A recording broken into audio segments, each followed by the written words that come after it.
नमस्कार मित्रों, उत्तर प्रदेश की जिस प्रकार से एक घटना सामने आई है कि 11 साल की नाबालिग बच्ची के साथ दो युवक ने दुष्कर्म करने की कोशिश की है, वह समाज और पुरुष वर्ग को शर्मसार कर देने वाली घटना है। और जिस प्रकार से हाईकोर्ट के जज का बयान आया है कि यह दुष्कर्म अपराध की श्रेणी में नहीं आता है, इससे यही पता चलता है या यही ज्ञात होता है कि जो जज हैं उनके मन में बेटी और स्त्री महिला के प्रति कोई आदर सम्मान नहीं है। और अगर वह स्वयं न्याय की कुर्सी में बैठ के इस प्रकार का बयान देंगे तो इससे अपराध करने वालों की संख्या समाज में बहुत अधिक तेजी से बढ़ेगी।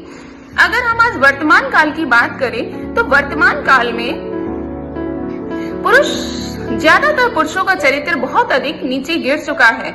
वह महिला या बेटी को भोग की वस्तु या वासना की दृष्टि से देखता है, क्योंकि वह भूल चुका है कि यत्र नार्यस्तु पूज्यन्ते रमन्ते तत्र देवता, यत्र तास्तु ना पूज्यन्ते सर्वास तत्र फला क्रिया।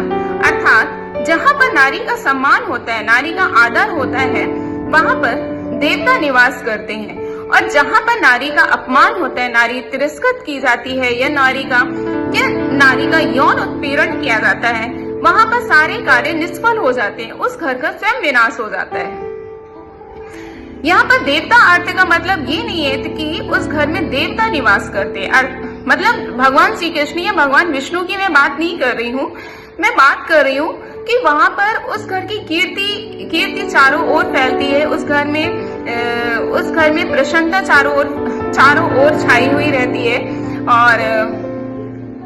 और उस घर में धन लक्ष्मी हर प्रकार की सुख संपदा बनी रहती है हमेशा। और जिस घर में स्त्री सताई जाती है पुरुषों द्वारा, उस घर में जितने भी कार्य हैं वो सारे कार्य निष्फल हो जाते हैं। हम प्राचीन काल की दो घटनाओं का उदाहरण लेते हैं, जैसे कि रामायण काल में जब रावण ने माता सीता का हरण किया था तो उस रावण का भी कुल का नाश हो गया था, समूल नाश हो गया था, सिर्फ विभीषण ही बचे थे। और अगर मैं महाभारत काल की घटना की बात करूं तो भरी सभा में जिस द्रौपदी का अपमान हुआ था, उस नारी का अपमान करने से उस कौरव वंश का भी समूल नाश हो गया था। तो हमें इन दो घटनाओं से प्रेरणा लेनी चाहिए और अपने चरित्र को महान बनाना चाहिए, क्योंकि जिस मनुष्य का चरित्र ही उत्तम नहीं है वह मनुष्य मरे हुए के समान होता है।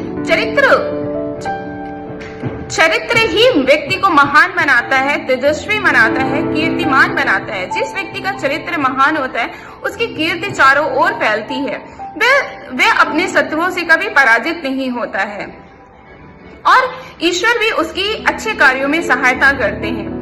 इसलिए चाहे वो पुरुष वर्ग हो चाहे स्त्री वर्ग हो, हर व्यक्ति को अपने चरित्र की रक्षा करनी चाहिए, क्योंकि चरित्र से ही जीवन महान बनता है, चरित्र से ही मनुष्य के जीवन में सुख आता है।